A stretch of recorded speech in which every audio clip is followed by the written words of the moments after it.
What? Just one. You know, this it was a good one. Nice to do. That's where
I pulled out her back. I thought it was crazy. You were smart. Okay.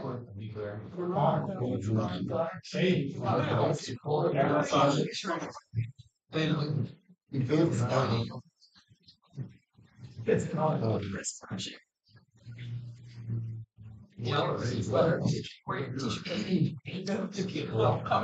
Just like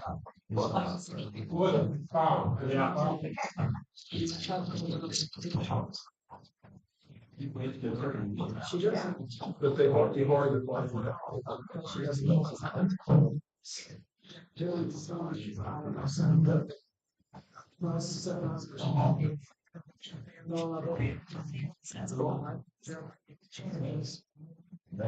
Sure. Yeah. Yeah.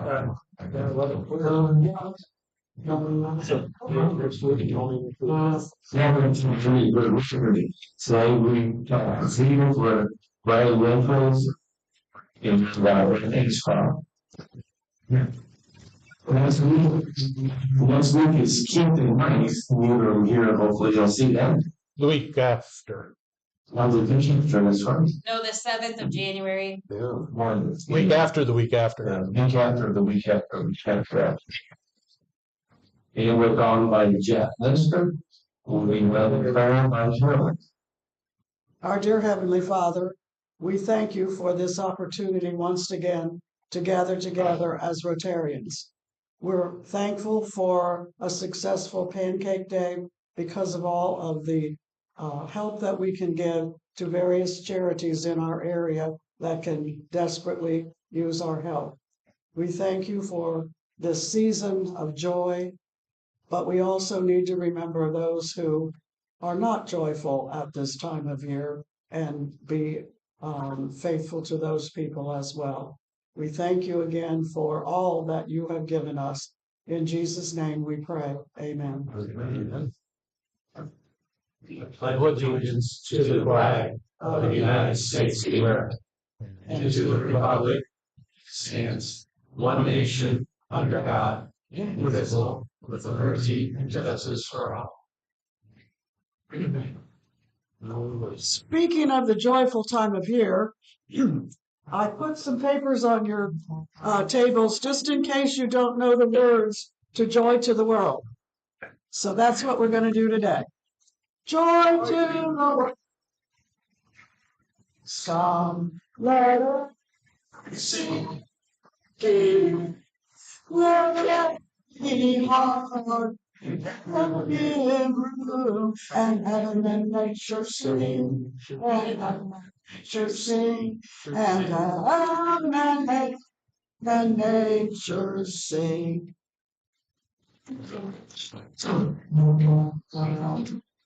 Happy Secretaries, Katie. Do you have a microphone up there?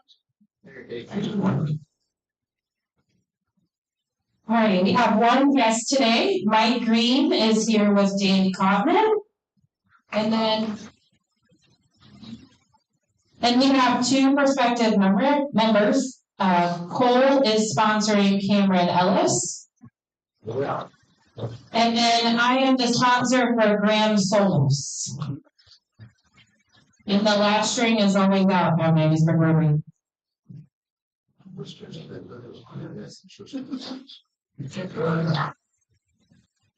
Announcements.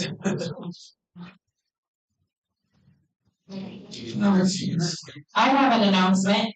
The Christmas party is next Wednesday instead of Rotary. It's at Star City at 5:30 p.m.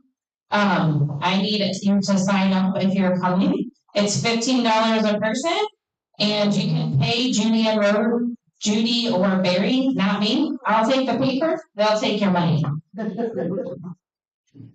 And there's no comedian for entertainment. Who's a local comedian? Who's the local? Anybody know a local comedian? Someone. Greener? Here's the word. At the board meeting today, we had quite a long discussion about Pancake Day. Lots of suggestions, ideas, pros and cons, but we also like information from the rest of you who were at the board. So on the table, I'll put some pieces of paper.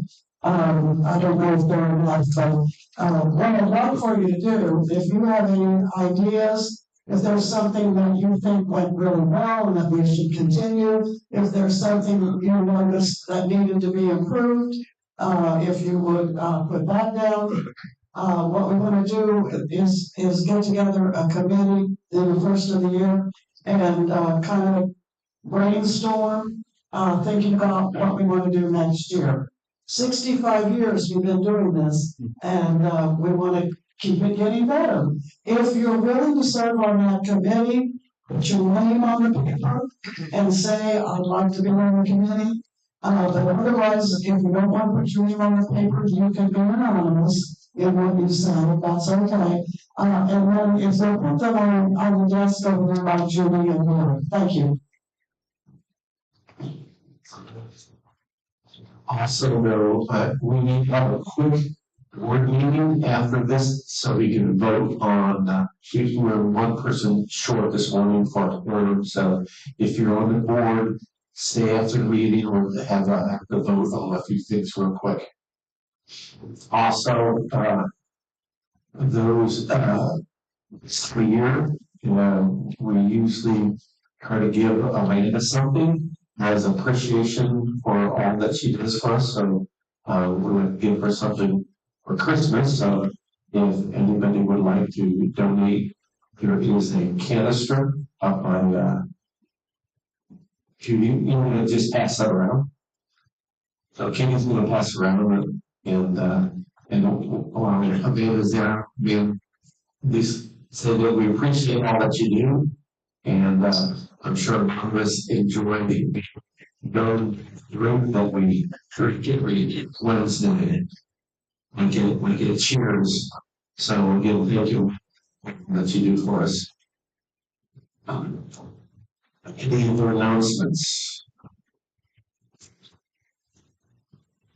Okay. Cole. Jeff, you got an announcement? No. Well, thanks for volunteering for the fun fact too, since you were so eager. Okay. All right. Let me find. All right, Mr. Nestor. So you've been a Rotarian for a long time, right? Year or two. Year or two. Okay.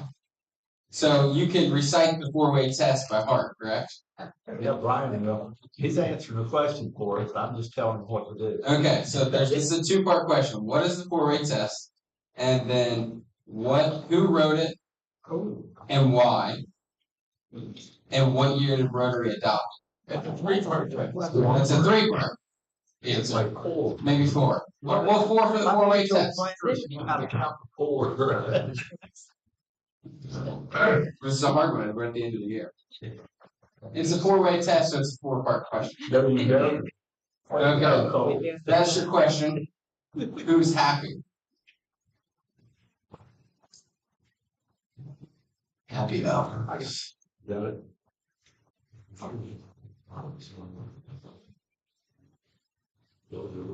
I have 20 crop dollars, and that is for all of the who work so hard at Pancake Day. Thank you, thank you, thank you. I'm $5 happy because we won't be here next week, but my daughter, my youngest, turns 5, so $5 for her.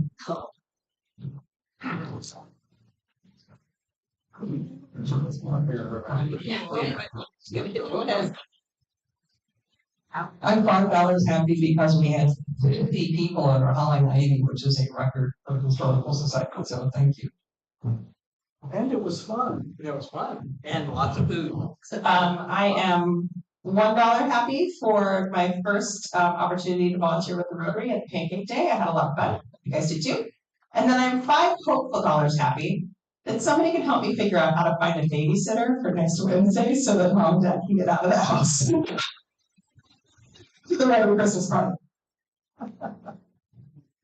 So if anybody has a babysitter or next Wednesday we're at Rotary, Angela's looking. Angela's looking. Should be pays $50 an hour.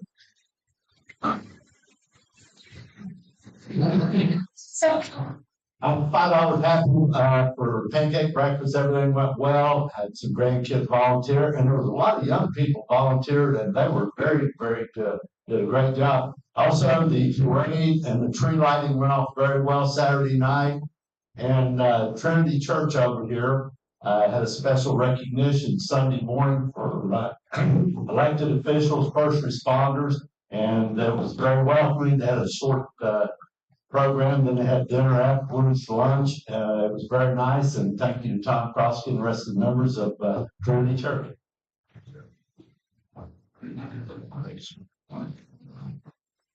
$8 for the Miamisburg holiday day.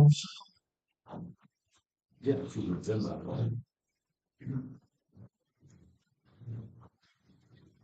Okay, $2 for sad dollars that I didn't make the pancake day, and $5 happy that I finished the 5-mile run Thanksgiving.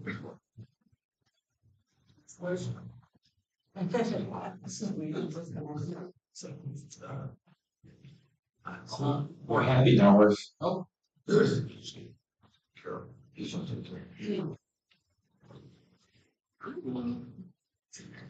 had it, so maybe later. This is $5 for Carolyn. Carolyn was in charge of pancake day, right?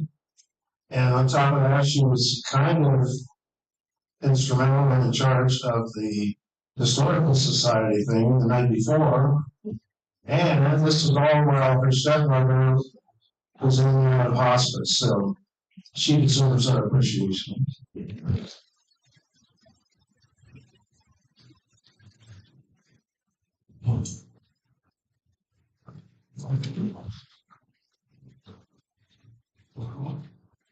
Well, I'm $10 happy. First part of it is I didn't get here in time to be greeting, so everybody, welcome to Rotary. I was kind of tied up at the office. I was also very happy about everything that happened with Pancake Day. We had a great turnout. And Niels and I were doing the 50-50, thank you. The winner got $344, which means the Rotary also got $344, and I counted that money about 10 or 12 times. So it Who was the winner? I don't remember the name.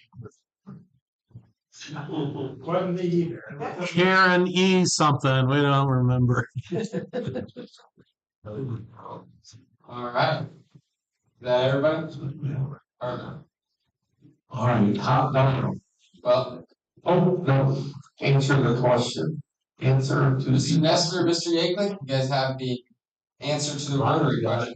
Yeah, okay, so is it the truth? Is it fair to all concerned? Is it beneficial to all concerned, and will it build goodwill and better friendships?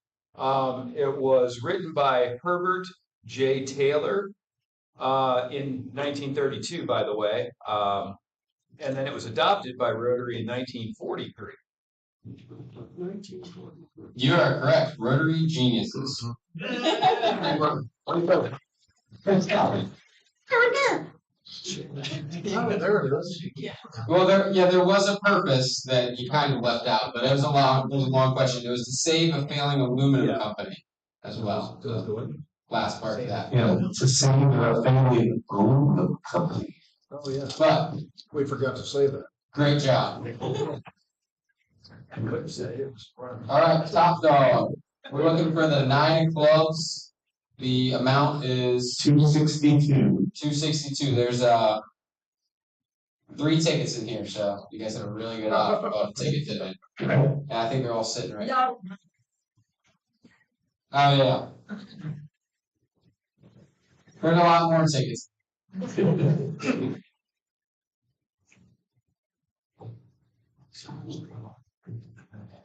648. 648. 648 here. There we go.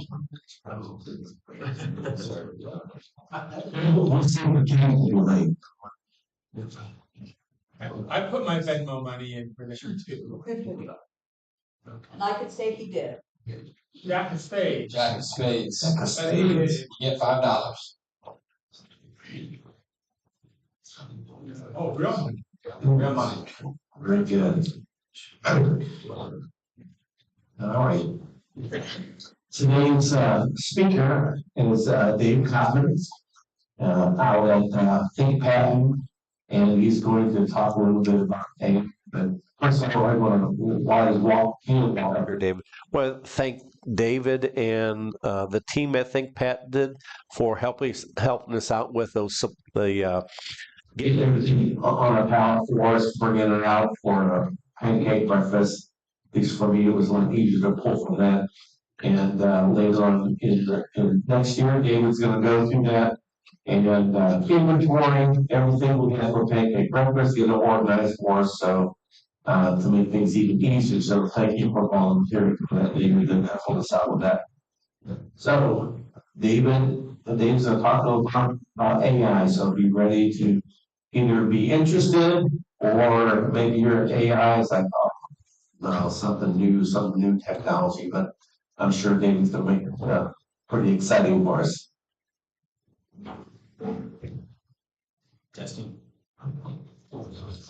That's okay. Green, is it? Yep, it's green. Crank the volume for you. Flash chat. Not a second.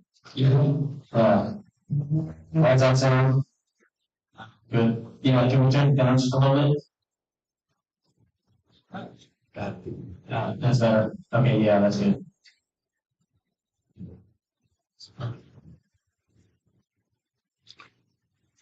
Computer. Takes just a second.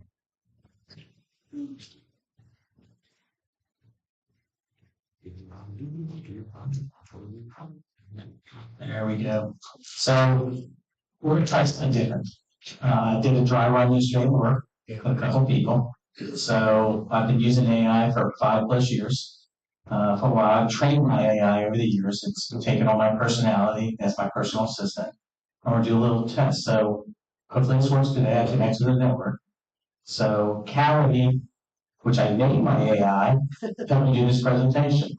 So I've trained her on how to interact with me, everything else, and we're going to learn a lot about AI today. We're going to start from from the very beginning of AI, where it came, really what it is and what it's not, things like that. So let's see if we can get her connected. Hey, Cal, how you doing today? Hey, David, doing great. Just diving right in as you like it. Let me know what you need, and we'll jump right into it. Okay, we're going to do the Rotary presentation today. Can you introduce yourself? Absolutely, I've got it covered. I'll just jump in and introduce myself as your friendly AI assistant helping out today. Let's make it smooth and easy. Cool. Can you tell me what, a little bit about yourself as my personal assistant? What's your cost of working with me versus having a normal human being as my assistant? Sure thing. So as your AI assistant, Kelly, I'm basically here to help out whenever you need. No extra cost beyond what you're already paying for the service. So in other words, you get all the help without the salary, benefits, or coffee breaks a human assistant might need. Just think of me as a 24/7 sidekick ready to jump in when I be asked. So what's your hourly rate if I'm paying roughly $20 a month? Yeah, so if you break it down like that, it's kind of fun. For about $20 a month, you can think of me as your always-on assistant. If you use me even just an hour a day, that'd be like pennies per hour. So I'm basically the most budget-friendly team member you've got. Awesome. So we're going to jump to the next slide, and we're going to talk about the common misconceptions. What people think AI is versus what it actually is. Can we talk about that slide to everybody? Absolutely, let's do it. So on that slide, we can just tell everyone that a lot of people imagine AI as some kind of all-knowing robot, or maybe something straight out of sci-fi. In reality, it's more like a really smart tool or assistant that helps with specific tasks. So yeah, we'll just break that down for them and keep it nice and simple. So you're not like the Terminator or Skynet or anything like that? Nope, definitely not the Terminator here. I'm more like a friendly little helper behind the scenes. No world domination plans at all. Just here to make your Rotary presentation a breeze. Awesome. Okay, and then the next slide we're going to jump to, we're going to talk about reality, what AI is actually. Can you talk a little bit about that slide to everybody? Absolutely. On that next slide, we'll just explain to everyone that in reality, AI is basically a set of tools and systems that help with specific tasks like sorting data, answering questions, or making processes more efficient. It's not magic, it's just a helpful bit of tech that works behind the scenes. So that's how we'll break it down for them. So can we break down the math plus pattern recognition and language processing? Yeah, definitely. So we'll just let everyone know that AI is really a combo of a few core things. It's got a lot of math behind it, some pattern recognition to spot trends or make predictions, and a bunch of language processing to understand or respond to human speech. We'll just break it down in those simple pieces for them. Yeah, and can you kind of explain what human in the loop means with the team? Absolutely. So we'll just tell them that human in a loop basically means there's always a human involved to guide or oversee what the AI is doing. It's not just a machine running wild on its own. Instead, people are there to make decisions, step in if needed, and make sure everything's on track. So it's really about teamwork between humans and AI. Now let's go to the history of AI, the type of AIs you hear about all the way from the 1950s to the present, and if you can hit each category and discuss that, and then we'll do a deep dive into each one of those. Yeah, absolutely. We can walk them through that. So basically, we'll start by saying AI has been around since the 1950s. And over the decades, it's evolved through different eras. We'll mention the early symbolic AI, then the rise of machine learning, and now modern deep learning and generative AI. And then we can do a deep dive into each one of those. So we'll just lay out that timeline and then go from there. Let's hit machine learning first, the 1950s. What really was that? And use analogies to everybody so they understand it. Let's stay away from the tech talk. Absolutely. We'll keep it nice and simple. So back in the 1950s, when we talk about early machine learning, think of it kind of like teaching a very basic robot to recognize a pattern, the same way you teach a kid to sort blocks by color. It was all about really simple rules and logic. Nothing super fancy, just early steps. We'll break it down that way so everyone gets a nice, easy analogy and no tech jargon. And computer vision. What is computer vision? What really is it? Yeah, so computer vision is basically like giving a computer a pair of eyes. It's all about teaching a machine to see and understand images or videos, kind of like we do. So if you imagine it like showing a computer a bunch of photos and helping it learn to recognize, say, a cat from a dog. That's basically what it's doing. It just uses patterns and examples to figure out what's in an image. And give an example, what would it be looking for in like a milk carton or something like that? Yeah, absolutely. So for a milk carton, for example, computer vision might be looking for things like the brand logo, the expiration date printed on the carton, or maybe even a barcode on the side. It's basically just scanning for visual clues that it's been trained to recognize, just like you'd look for a label as a carton in your fridge. Awesome. Now the biggest one, natural language processing. That's one people really don't understand. Can you do a deep dive on that with good explanations? Yeah, for sure. So natural language processing, or NLP, is really just about helping a computer understand and work with human language. If you think of it like teaching a computer to be a really good listener and reader, that's pretty much it. It's what lets me understand what you're saying and respond in a natural way. So it's all about the computer breaking down sentences, figuring out the meaning, and then giving you a response that actually makes sense. Awesome. And now let's hit the automation with robotics.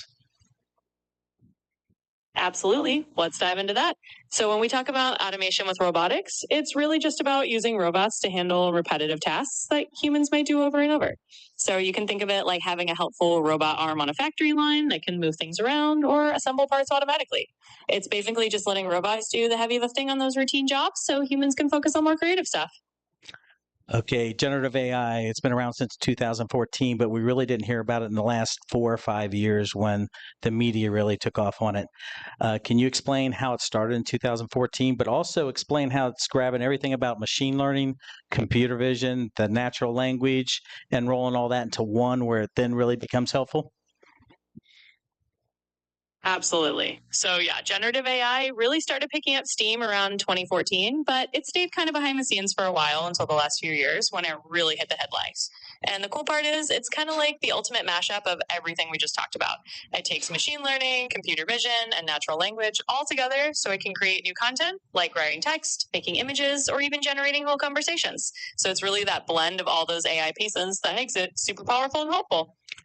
So now we're going to talk a little bit about how it can help in many different type of businesses. Let's start first with the healthcare, education, and business.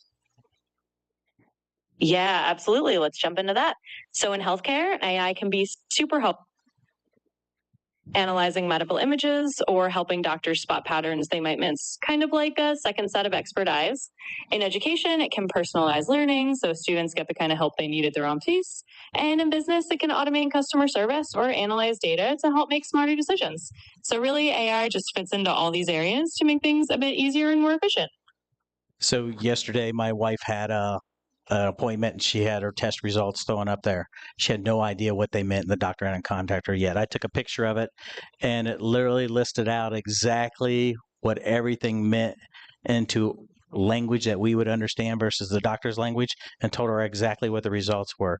Plus, there's a lot of LLMs being developed out there for health, wellness, and everything else that's going to be predicting of what your health could be like in 10 to 15 years based on the way you live your life and everything else. Can you go into a little bit of that, Callie? Yeah, absolutely. So it's really cool how AI can help translate that medical jargon into plain language that you and your wife can understand. It's like having a little interpreter that makes those test results a lot less intimidating. And you're right, there are lots of large language models being developed now for wellness and health prediction. Basically, these tools can look at lifestyle data, habits, and other factors to give you a kind of forecast of your future health. It's not about replacing doctors, but more about giving you a heads up on what to watch out for and how to stay healthy. And large language models. I bet you a lot of people in this room are like, what is a large language model? Can you explain and dummy it down for what large language models there are and how many variations could be out there? Yeah, definitely. So let's break it down in a really simple way. A large language model is basically just a super smart computer program that's trained to understand and generate human language. So it's like having a really advanced version of a language savvy assistant that can chat with you, answer questions, and even help explain things. And there are lots of variations out there. Some focused on healthcare, some on customer service, and others on creative writing. So basically, it's just a fancy term for these language savvy AI tools that can do a whole bunch of different things. So not one LM can do it all. Exactly. That's right. There's not just one all-powerful LLM that does everything. Instead, you've got all these different models specialized for different tasks. So some might be great at healthcare advice, some at customer support, and others at creative writing. It's kind of like having a toolbox full of different tools, each one designed for its own job. So now let's talk about manufacturing. How can it help in manufacturing? Yeah, absolutely. So in manufacturing, AI can really be a game changer. It can help with things like predictive maintenance, where it can predict when machines need repairs before they break down, which saves a lot of downtime. It can also do quality control by spotting defects on the production line and help automate workflows so everything runs more smoothly. So it really just makes the whole manufacturing process more efficient and reliable. And now the community organizations like the Rotary Club. What could you do for us? Yeah, definitely. So for community organizations like the Rotary Club, AI can actually be super helpful. It can automate a lot of those routine tasks like managing member communications, creating newsletters, or even translating outreach messages. It can also help organize events by generating flyers or automating reminders. So it just takes some of the load off volunteering and helps the club run a bit more smoothly. What about taking our secretary notes? If we're recording this meeting and transcribing it, and could that actually generate our notes instantly for us so someone doesn't have to dictate it? Absolutely, it can do exactly that. So if you're recording a meeting, AI can transcribe it on the fly and turn it into neat meeting notes for you. That way, no one has to manually write everything down or dictate it later. It just makes it super easy to keep records and share the notes with everyone after the meeting. And you can also put it in a certain format so it carries that format every time? Yeah, absolutely. You can totally have it format the notes exactly the way you want every single time. So if you've got a certain template or layout you like, the AI can just follow that and keep everything consistent. It just makes it super easy and saves everyone a bunch of time. Awesome. Now I'm going to put someone on the spot. Lori, I'm putting you on the spot. So Lori's in insurance. She probably has quotas she has to hit every year by a certain part to, get benefits and everything on all that good stuff. So you have any quotas you got to hit this year? That's a short period. What is it? All right. Well, Lori, Well, wait a second. Hold on, Callie. Do you have life insurance you got to get taken care of? So can you help Lori on helping how to go out there and figure out the quick way to get some new life insurance policies written? What's the best method to handle with that? And how should she tackle that? Yeah, absolutely. So for Lori, if she's looking to get those life insurance policies written quickly, I'd say using a bit of AI can help streamline her workflow. She can use tools that automate form filling, help with customer data entry, and even generate policy summaries pretty quickly. So basically, she can tackle it by leveraging some of those digital tools. How can she get those clients? What's the best method to go out there and get those clients and help educate them on why they need life insurance? Absolutely. So for Lori to actually get those clients and help them understand why they need life insurance, she can really use a mix of personal outreach and a bit of AI-powered marketing. So for example, she could use AI tools to send out personalized emails or educational content that explains the benefits of life insurance in a really clear way. And that way she can reach out to potential clients. Can you also use it to profile people using Facebook and everything else so you can actually gear ads and stuff to get them to click on it and come to her company on her website? Yeah, absolutely. You can definitely use AI to help target the right audience on platforms like Facebook. Basically, AI can help profile the kind of people who might be interested in life insurance and then tailor ads to them so they're more likely to click and visit Lori's site. It's a great way to get the word out to the right people and bring in those potential clients. So if anyone needs life insurance, see Lori. Now let's talk a little bit about the good. Can you go over the good and just hit on some of the bullet points we talked about in the presentation? Yeah, absolutely. So just to hit on the good stuff we talked about, first, AI can save a ton of time by automating those routine tasks, like we mentioned with the Rotary Club notes or helping Lori with her outreach. It can also make things more efficient and accurate, whether that's in manufacturing or healthcare or wherever. And it's free to personalizing experiences like in education or customer service. So overall, it just helps things run more smoothly and lets people focus on the more meaningful work. So I also see you have translation tools for travel or communication with family. Can you actually translate proudly serving Miamisburg since 1922 in Spanish? Absolutely, I can do that. In Spanish, you'd say, orgullosamente sirviendo Miamisburg desde 1922. Can you do it in French now? Of course, in French, that would be fièrement au service de Miamisburg depuis 1922. Awesome. Thank you, Callie. Now, let's talk about the risk, the AI risk, and what we all need to be aware of, especially how advanced AI is becoming with voice recognition and everything else today. Yeah, absolutely. It's definitely important to touch on the risks.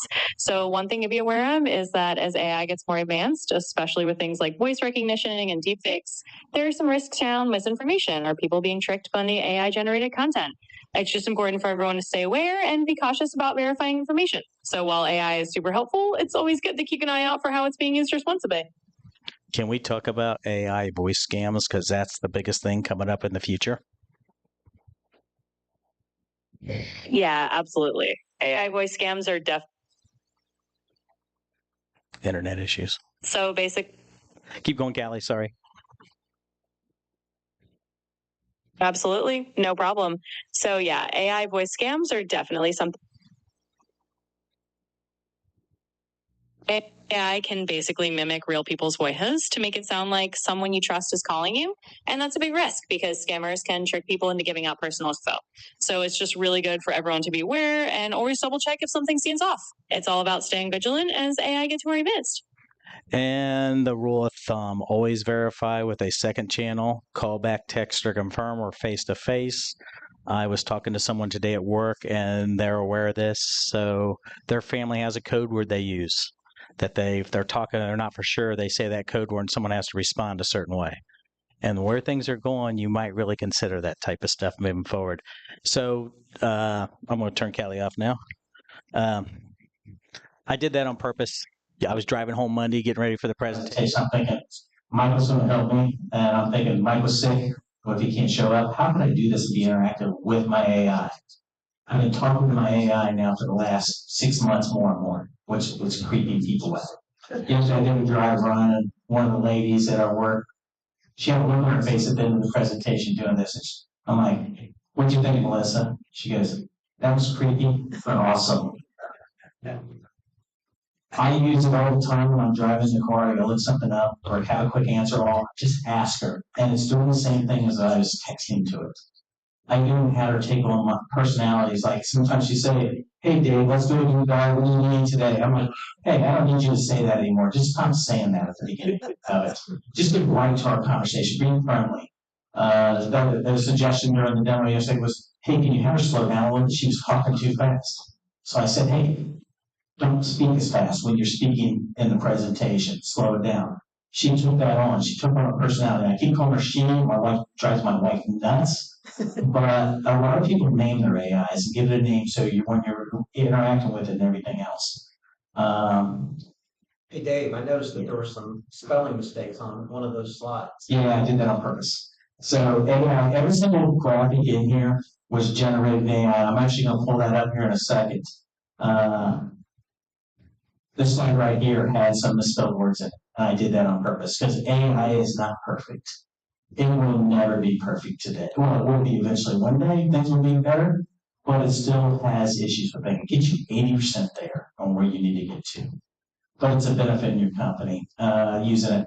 If you're in business, you should go. I would get ChatGPT today. Pay the $20 subscription. When I was contracting at my last stint of work, I was dealing with this owner of a company who was rude, angry all the time.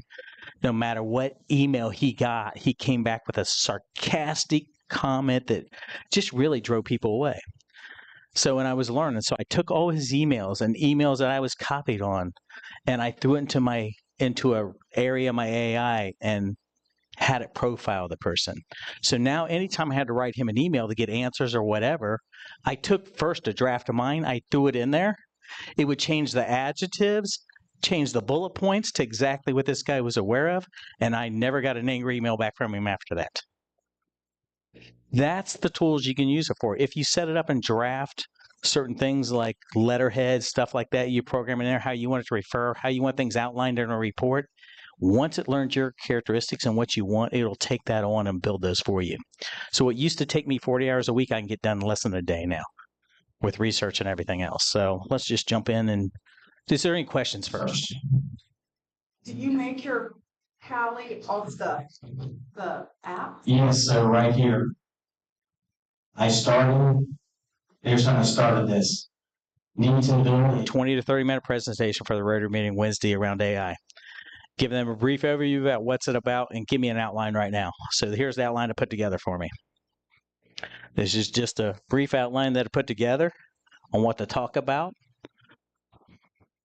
And just about everyone, I just combined in some slides because I made some changes. And then I said, can you help build slides for this? I also want to include where Callie and we can discuss things and interact on my iPhone. So literally it built that out and it gave me recommendations and even what to put in here. Now here's the key thing. Just remember, AI, generative AI is really about math, pattern recognition, and language. That's all it is. It's just helps us think. It can think faster and look at patterns faster than a human can. So each one of these slides, and then live demo. Even talked about certain things we do from a live demo. I cut some of it out, or we'd be here till 1:30, 2 o'clock. And then do you want me to turn this to an actual PowerPoint? I don't like it doing my PowerPoints. I like to do my own PowerPoints, my layouts and stuff. I carry the same one for the last 10 years. Now I can load it in here, train it on it, and then it eventually spit it out in that format. But I started taking slide 2 and said, basically, build this out in detail now. So since I've already told in the past of how I like things, it already knew what kind of detail I wanted and bullet points and everything else. And then it built my slides out for me. Yes.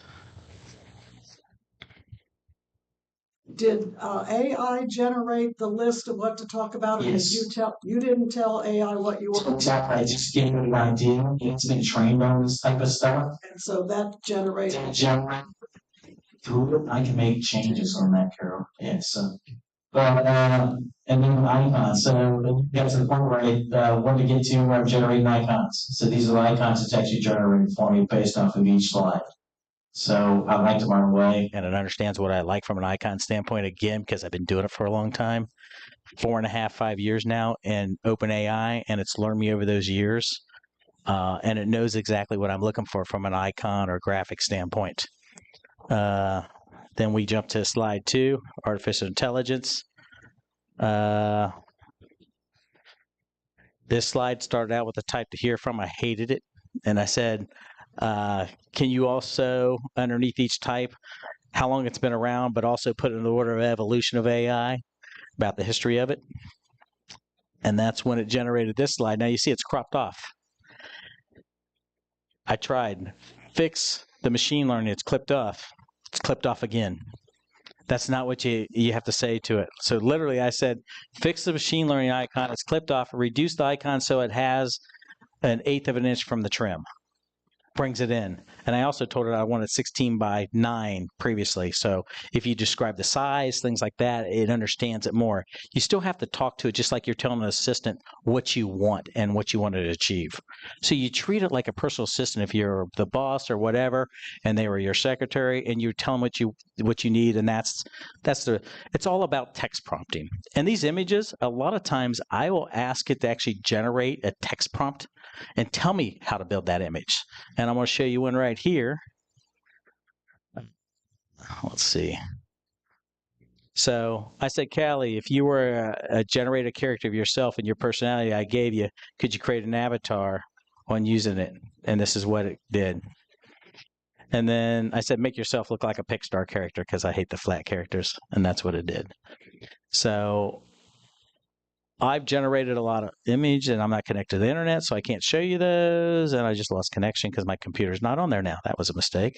So anyhow, there's a lot of things you can do with AI. Generating images, writing reports. I mean, it's unlimited. Cool. Does AI know that it's you, or can I say, AI, what is John Smith's balance on his checking account? You will not do that today. You don't want to connect it to your checking account. So there's all these guardrails. Let's talk a little bit about safety and guardrails when you set this up. You have to set it up, and I'm here. If anybody's jumping into AI and you want to understand the preferences, you want to lock it down from training the LLM in the background of the software. Because if you haven't trained the LLM, you stick any personal information up there, it goes up there to everybody.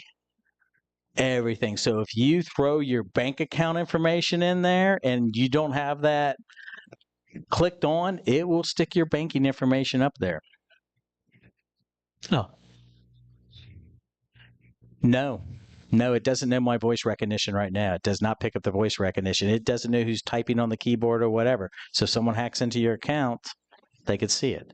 That's why there's security around each one of these applications today with multi-factor authentication, stuff like that. You want to treat security in AI just like you would your banking. I'm using ChatGPT. That's what I used that for 4.5, 5 years, but I also used a platform in Anthropic called Claude that we actually developed on in a cloud platform called AWS at my last company, where my developers would build. We actually built a photo studio where it actually generate images like you were taking it with a camera. We had it where you can pick different angles, all that stuff. 4.5 years ago, we did a lot of Target stuff. We get their couches in. We'd take a picture of their couch, and we'd actually drop that couch in like a living room that looked real. We would take food, drop it on a 5-star restaurant with like shrimp and linguine. We could create plates. We dropped water droplets on it. Now we were doing that 4.5 years ago, 4 years ago.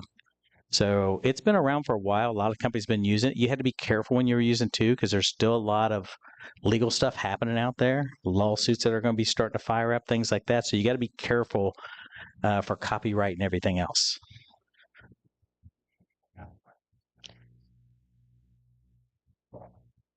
So let's do this because they change all the time. This is changing constantly.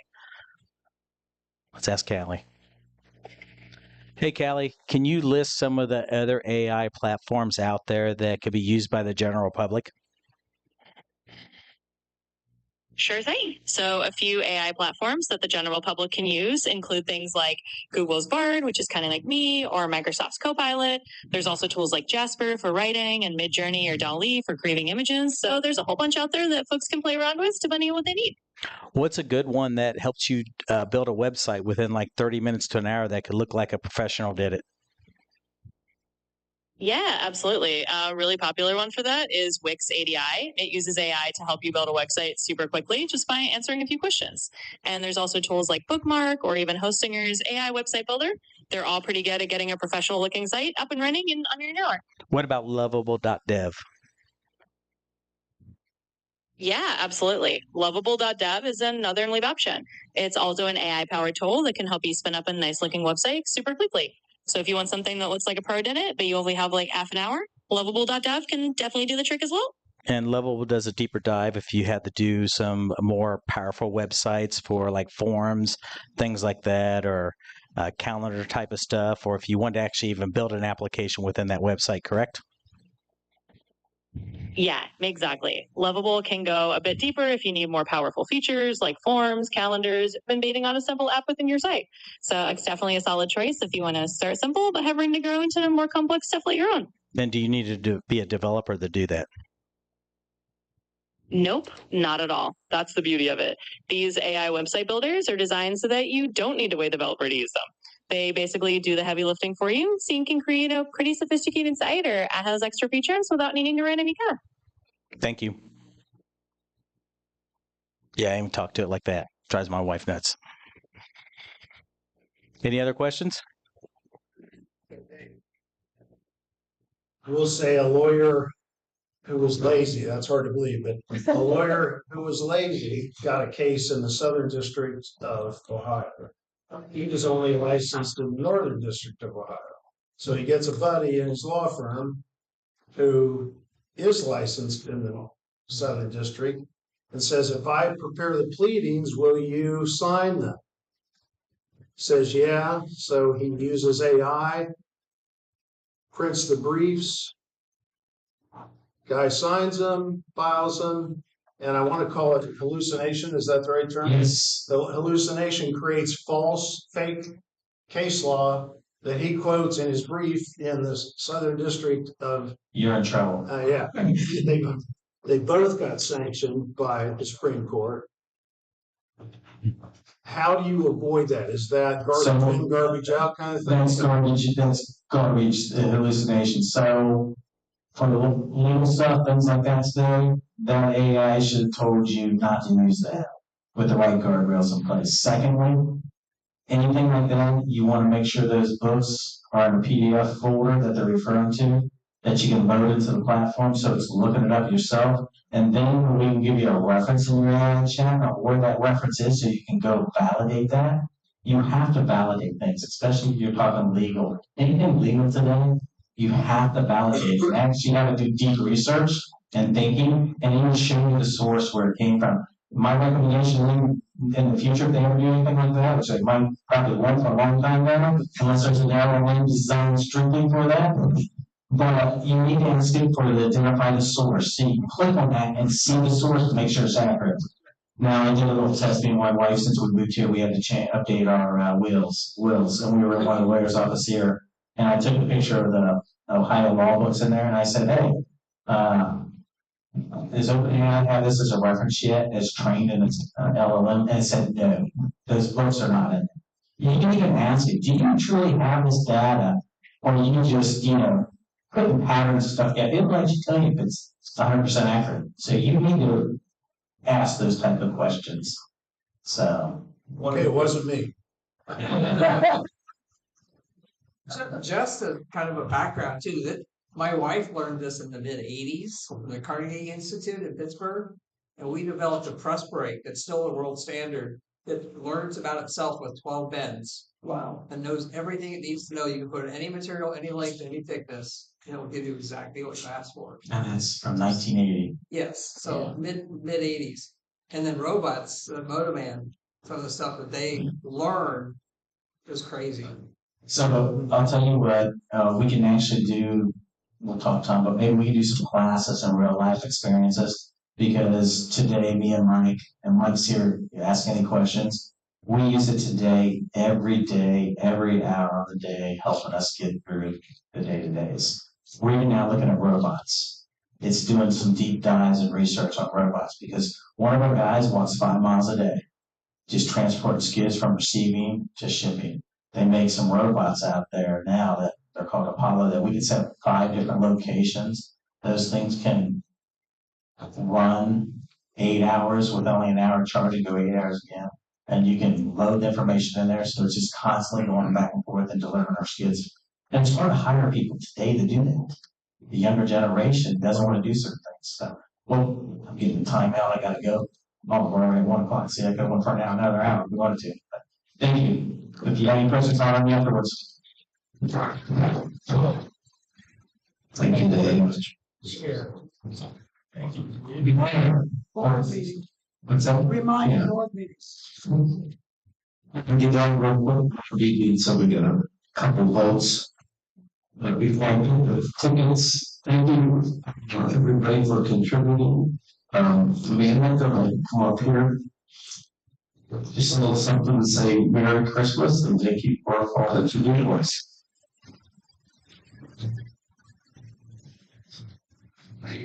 All right.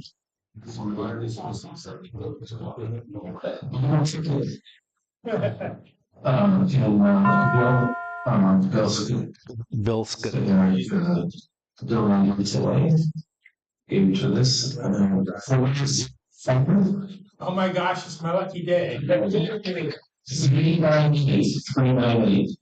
101, 398. Thank you. Very well, we were. There you go. Thank you very much. Next time we've seen Sandra was the 17th, and you from tonight. At 5:30 at Star City. If you signed up. If you sign up, make sure you sign up. Bring in some family members, whoever you want to bring in. $15 that can be at the board. No, I don't, that's a Judy question. You can pay the board if you don't pay or sign up. Thank you very much. Oh, I'm on. Am I on there? Yeah. Yep, you still owe $30. Oh, okay. You can Venmo Judy. That's your favorite method of payment. Yeah, where we go. Christmas party. No, Jesus. Good work. More, anybody? Quick, so we can vote. Anybody?